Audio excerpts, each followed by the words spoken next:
നമ്മൾ നിഅമത്ത് തിരിച്ചറിഞ്ഞുകൊണ്ട് ശുക്ർ ചെയ്യുന്നവരാവണം. നമുക്ക് നമ്മളെക്കുറിച്ച് അറിയണം. നമുക്ക് അള്ളാഹു തന്ന നിഅമത്തുകൾ എന്താണെന്ന് നമുക്ക് തിരിച്ചറിയണം.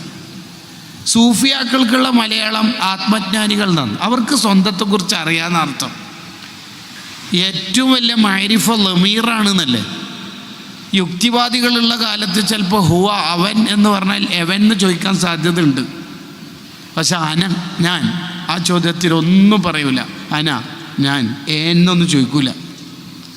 ആ അനയെക്കുറിച്ച് നമ്മൾ അറിയണം. ഹു ആം ഐ, ഞാൻ ആരാണ്? ഞാൻ അള്ളാഹുവിൻ്റെ അടിമയാണ്. എൻ്റെ അള്ളാഹുവിൻ്റെ പേര് ഉച്ചരിക്കുമ്പോൾ എൻ്റെ മനസ്സിൽ ഏതെങ്കിലും തരത്തിൽ എന്തെങ്കിലും ഒരു പ്രകമ്പനം, എന്തെങ്കിലും ഒരു ഈമാനിൻ്റെ, എന്തെങ്കിലും ഒരു തഖ്വയുടെ ഏതെങ്കിലും